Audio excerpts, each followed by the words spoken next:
Next, we're going to talk about what's happening in the dental space today, and most importantly, as a potential new buyer, how can you clarify your ask so that you can hopefully find the practice that you're looking for faster?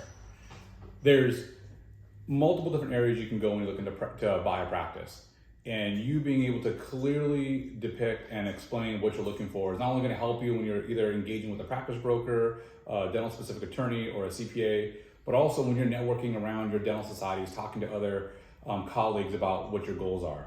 And so as Chase and I were talking about this, we said, okay, how does this break down? Is there a specific items that you can kind of mark off the list? And a couple of them we talked about was just the real estate in play. Right. So I'll let Chase talk about it and where that can go. Yeah. So, when you're approaching a deal, you're going to run into really one of two options. One's going to be the owner of the practice, the seller, owns the property as well, and they're going to either sell the property to you in the deal or they're going to lease it to you. And then the other option is the seller has a lease with a third-party landlord. So when you're approaching a deal, it's important to understand what the deal is going to be, because if you are also to be buying the property, you want to speak to your lender about, well, maybe I need additional funding now or separate funding for that. How does that affect the purchase price, and how do we take all of that into account? And then when you're thinking about leasing, not necessarily from the seller, but from a third party, you have to think about timing and timeline, because dealing with a third party landlord, they're not going to be real happy to assign a lease to someone that they've never met. They're going to want financials. So now you're dealing with not only the seller and their counsel and their advisors, but now you're dealing with a landlord and maybe their counsel, their advisors.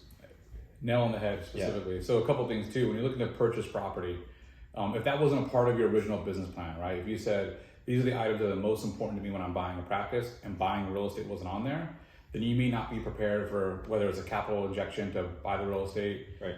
Having another corporation set up, whatever needs to be put into that particular piece of it. Around timeline, we're in Florida, right? And in Florida, sometimes a lot of our real estate people will go on vacation for what essentially seems like an entire year, but it's like 6 months.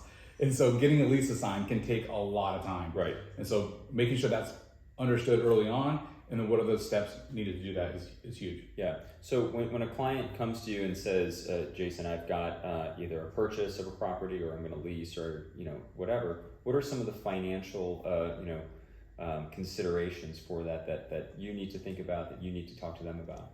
Yeah, it really boils down to, has a couple things. One, has the seller prepared their assets for sale? And what I mean by that is, have they went out and already had their property appraised? So as an example, if I were to take a used car and I was going to be selling a used car, very rarely would I take that to the used car market without jumping on KBB.com or some auto trader to see what that car would be worth, just to take it to the open market. But in dental transactions, it's actually very common when the seller has not went out and got an appraisal to see at least what the roundabout number is. So first things first is getting that number understood early on, in some cases before you even come to a bank, right? Second thing would be understanding your capital requirements. In some cases, it may require 10, 15, 20% down. In some markets, maybe you don't need the down payment. But most importantly, if the real estate is a byproduct of the ideal practice that you want to purchase, you do need to be prepared to buy that real estate, right? Well, what I've kind of found out a lot of times is the doctor looking to buy the practice and how that practice operates, the staffing around it, the revenues of it, the overall square footage, those things are really the big buying pieces. Mm-hmm. Real estate is a lot of times secondary to it. Right. So you may or may not be prepared for that. And the financial requirements are a huge piece of that. Yeah, great points.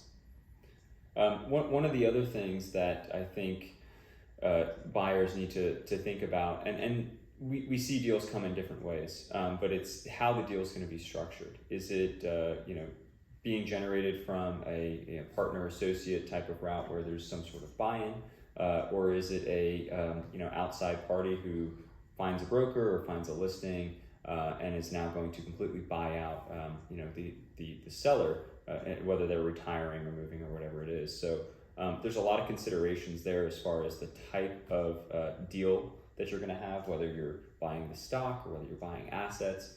But I think with all of that, you have to also consider, like you kind of mentioned, some of the physical attributes too, right? So when you are buying somebody out, what are the things that you're looking at that are of importance to a practice. Yeah, I think the best way that I can explain it is if you were to have a laundry list of your most important items, and you have them categorized in 3 different areas. What are the absolute musts you have to have in a practice? What are the absolute deal breakers for you? And what are the areas that you're willing to negotiate or maybe even be a little bit more flexible on? If you have those things kind of categorized out, when you're looking at potential offices, you could quickly go through them and say, hey, you know what, this office is not going to fit because it's on an absolute deal breaking practice for me. Maybe this one is somewhere in the neighborhood of what I'm looking to, whether that's income, whether that's, hey, I want to get 6 operatories, 4 of them equipped. I want 8 operatories. Right. I want an office on a major thoroughfare. I want a standalone building. Whatever those pieces are that are absolute must for you, the more you have that refined and you have a good, clear understanding of what that is, when you're having conversations with practice brokers, with attorneys, CPAs, the people in our industries, you can clearly let them know this is what I'm looking for. Because remember, those professionals are going out there looking for this practice for you. And I'll tell you that one of the things I kind of joke around with a lot of my clients is looking for that unicorn practice. 6 ops with equipment under 5 years old, producing $700,000, making them $250,000, and they want to walk in and just buy that. Every dentist in the known world is looking for that practice. And if you owned it, you're probably not going to be selling it. Right. That's the ideal practice. So, just having a clear understanding of what these 3 attributes are. What is an absolute must for you? What is an absolute deal breaker for you? And what is the one that you're willing to maybe be a little bit more lenient on? That'll help you clarify your ask when you're talking to a broker or an attorney or whoever might be involved. Yeah, all excellent points. Let's talk. Do you want to go one more? Yeah. Talk about financials? All right. Yep. Let's talk a little bit about financials, because I think when you're looking at a practice, this could be a big piece of it. When doctors are coming to you, and I know they're probably in the middle of a transaction, they've already found one. What are their concerns when they're looking at sellers' financials? Do they bring those to you? Sometimes they do, and from my standpoint, it's not really my specialty and focus. So that's when I bring in a lender or even an accountant or someone to do some sort of practice valuation based on those financials. But it's a very important part of the deal, and it's something that has to be done, I think, pretty early on, because you don't want to get down the road and start disclosing things and getting lawyers involved. If the practice isn't worth what they want it to be worth, you're not going to get lending for it. Couldn't agree more. Understanding, I like to use a term called your buy box, but essentially, understanding the practice that you need from an income perspective and whatever you're willing to or whatever you're comfortable from a debt perspective, right? If the practice was selling for going to make you $500,000, but it's selling for $3 million and you're just not comfortable taking on that kind of debt, that's really not a practice you should be looking at. Not including all the things you just mentioned, right? From a due diligence perspective, there's probably pieces of that practice that you're just not prepared to really look into. Right. So understanding how much debt you're willing to take on, how much income you have to have from a practice to sustain your lifestyle. And I'll tie this back to the banker. Early on when you're talking to your banker, these are the conversations that they should be talking to you about, right? If your banker's not saying, hey, here's where we think we can be at from a max loan amount, here's where you need to be at from an income perspective, to help kind of be that trusted advisor through that. Right. There's definitely something to be needed there, right? Definitely. So I would just say, make sure you know those couple points outside of all the physical attributes of the practice. Right.